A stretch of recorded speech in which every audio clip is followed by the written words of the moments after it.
सोहनपुर गांव में रामलाल नाम का एक लकड़हारा रहता था।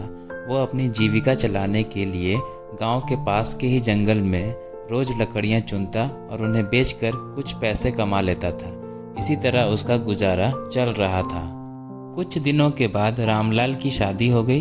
उसकी पत्नी बड़ी खर्चीली थी, इसलिए अब उतनी लकड़ियों को बेचकर घर चलाना मुश्किल हो गया था। ऊपर से रामलाल की पत्नी कभी नए कपड़े खरीदने के लिए तो कभी किसी दूसरी चीज़ों के लिए रामलाल से बार बार पैसे मांगती थी। अगर पैसे ना मिले तो रूठ जाती।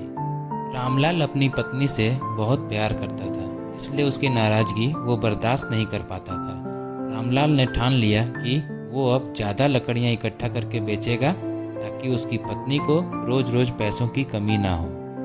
पत्नी की इच्छा पूरी करने के लिए आज रामलाल घने जंगल तक चला गया और बहुत सारी लकड़ियाँ चुनकर बाजार में बेच दी। ज़्यादा लकड़ियों के ज़्यादा पैसे मिले तो खुश होकर रामलाल ने सारे पैसे अपनी पत्नी को दे दिए। अब रोज़ रामलाल ऐसा ही करने लगा। देखते ही देखते उसके मन में लालच इतना बढ़ गया कि उसने धीरे धीरे पेड़ काटना भी शुरू कर दिया। पेड़ काटने से और ज़्यादा लकड़ियाँ हो जाती थीं और उसे अधिक दाम मिलने लगे। लकड़हारा हर हफ्ते एक पेड़ काटता और लकड़ियां बेचकर मिलने वाले पैसों से अपनी पत्नी के शौक पूरे करता। अब पैसे ज़्यादा आ रहे थे तो घर भी अच्छे से चल रहा था। धीरे धीरे रामलाल ने पैसों को जुए में लगाना शुरू कर दिया। जुआ खेलने की लत ऐसी लगी कि रामलाल एक मोटी रकम इसमें हार गया। अब इस रकम को चुकाने के लिए रामलाल ने एक दो मोटे मोटे पेड़ काटने का फैसला किया। जैसे ही रामलाल ने जंगल में जाकर अपनी कुल्हाड़ी को एक बड़े से पेड़ पर चलाने की कोशिश की तो उस पर पेड़ की टहनी ने हमला कर दिया। रामलाल चौंक गया, फिर उसे पेड़ की एक टहनी ने लपेट लिया। रामलाल कुछ समझ नहीं पाया कि यह सब क्या हो रहा है। तभी पेड़ से आवाज़ आई, मूर्ख, तू अपने लालच के चक्कर में मुझे काट रहा है। तू सारे पैसे जुए में लुटा देता है और फिर पैसे लौटाने के लिए पेड़ काटने आ जाता है।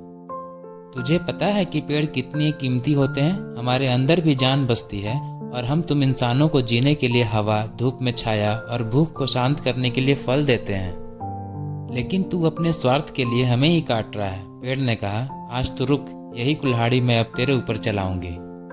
पेड़ की टहनी कुल्हाड़ी से रामलाल पर वार करने ही वाली थी कि वह गिड़गिड़ाने लगा। उसने माफ़ी मांगते हुए कहा, मुझसे गलती हुई है, लेकिन मुझे सुधरने का एक मौका दो। अगर आप मुझे मार दोगे तो मेरी पत्नी का क्या होगा? वह अकेली पड़ जाएगी। आज से मैं किसी पेड़ को नहीं काटूंगा, यह प्रण लेता हूँ। यह सब सुनकर पेड़ को रामलाल के ऊपर दया आ गई। उसने रामलाल को छोड़ दिया। छूटते ही रामलाल भागकर अपने घर गया और पैसों के लालच में न आने का संकल्प ले लिया।